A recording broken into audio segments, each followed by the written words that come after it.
Good evening, welcome to my laboratory. This is a kind of a complex demonstration of the II so-called negative discharge circuit.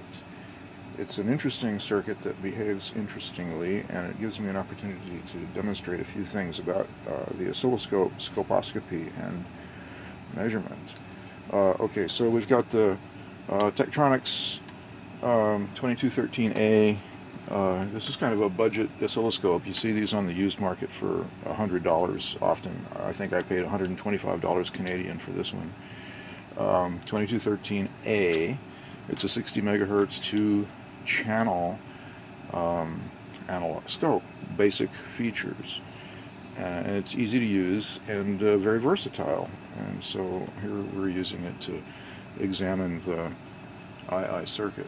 So I've got the MOSFET drain. This is the connection between the MOSFET drain and the coil as shown on the circuit diagram. That's the baseline. I've got it marked right there on a piece of tape. That's going to be very important. And then the function generator baseline I have down here at the very, very bottom of the screen, and you can see the little blips of the square wave from the F43 function generator. I've got it turned way down right now. Both of these channels are at 1 volt per division vertically, and the scope right now is set to 500 microseconds per division, or half a millisecond per division. And that, of course, gives us the frequency. I've got the Philips frequency counter over there hooked up to the trigger sync output of the function generator, and it's indicating right now just 1007.5 hertz. So that's just a wee tad over 1 kilohertz. That's one disadvantage with the analog function generator, is I'm using that big knob there to set the frequency, and it's pretty hard to set exactly precisely. However, there are many benefits from the analog equipment that we'll actually be seeing some of. So I've got the sync output of the function generator going over to the external trigger input of the oscilloscope to give us a good stable trigger. So no matter what happens to the actual traces that we're measuring, we'll still be getting a good trigger signal from the oscilloscope, and that's also what's, or rather from the function generator, and that's also what's monitoring the frequency over there on the Philips counter. Now the output of the function generator over here, I've got it split. One half is going to the oscilloscope to read the bottom, to display on the bottom trace there, and the other half is going over to the circuit, which is right there. Okay, so, whoops, sorry about that. Tripod madness. Okay. So there's the yoke, there's the circuit, there's the digital multimeter. So let's see, here is the function generator output. So the black lead from the function generator output goes to the negative ground reference point, and the red lead from the function generator goes to the 10K resistor there. Scope probe reference goes to the negative lead of the function generator, and the scope probe itself goes to the junction of the MOSFET drain and the coil here, right at the MOSFET itself. Okay, and then the multimeter on the millivolt range goes, let's see, red lead to the positive side of the capacitor, and black lead to the negative side of the capacitor there. And there's already a little bit of voltage on that capacitor, so let me get a tool of some kind, and we'll just short out that capacitor until it reads 0 voltage.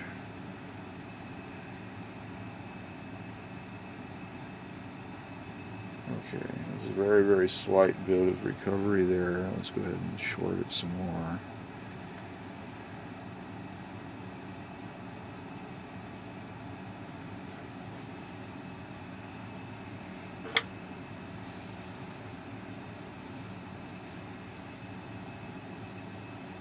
Alright, so you can see that it's either bouncing back or already gathering a little bit of energy from somewhere. Okay, now let's go up to the oscilloscope. Let's see what we can see up here.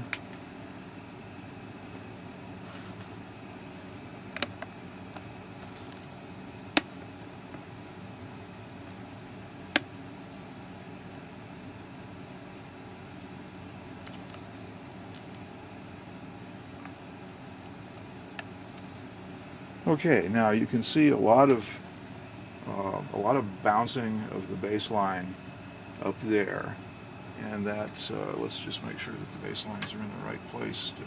They are. Okay. And so where is that coming from? Well, we'll look at that in a few minutes, but right now what I'm going to do is I'm going to increase the amplitude of the function generator drive. 2.8 volts, 3 volts, there's about 3.2 volts right there. And you can see that we get that spike, and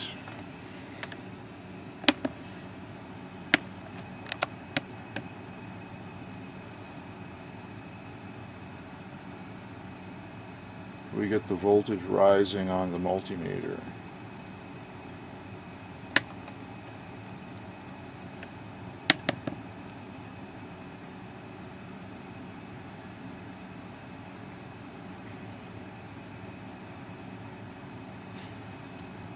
Now that'll, if I just leave things where they are, that'll go up to about 300 or 340 millivolts, something like that. But what I want to do is look back at the oscilloscope screen over here, and let's see if we can see some things that are going on here. Let's get a little bit larger display there. Now, here you can see that if I let's get even better there. To there. Okay, so you can see that's one single spike.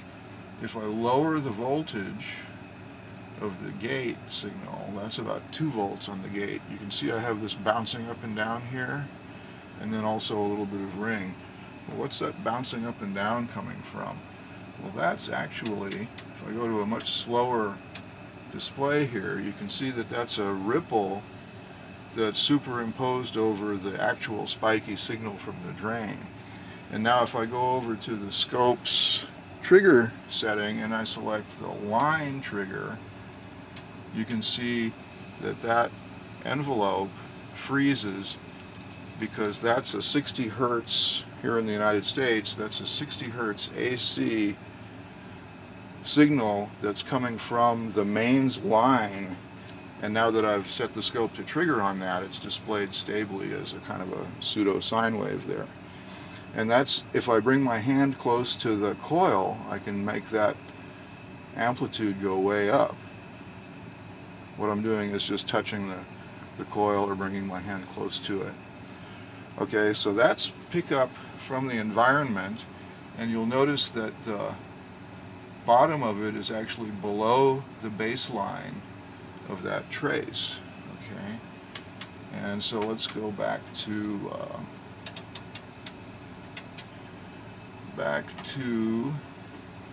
this screen here. You can see that bouncing up and down. Now we know where that's coming from. That's that 60 hertz AC signal, right? And then if we go to, if we actually trigger on that top signal,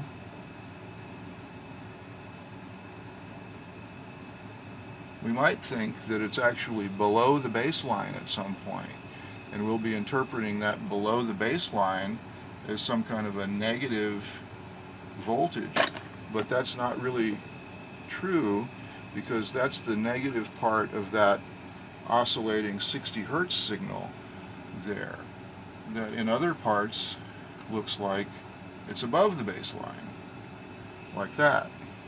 Okay, so what we're looking at there is that 60 Hertz pickup that the coil is picking up from the mains in the house.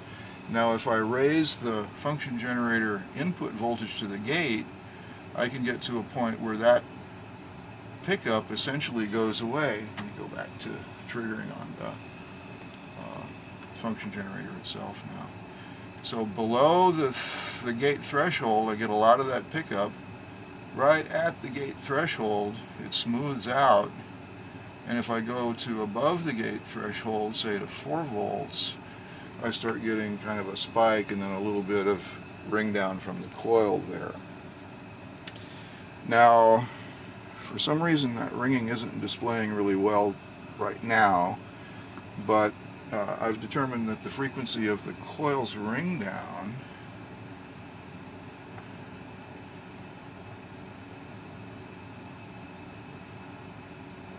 is actually about 20 kilohertz when it occurs. Let's see, there we go, there we're getting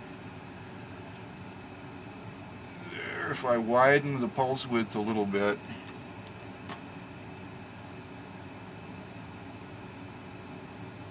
there you can see the ringing of the coil there.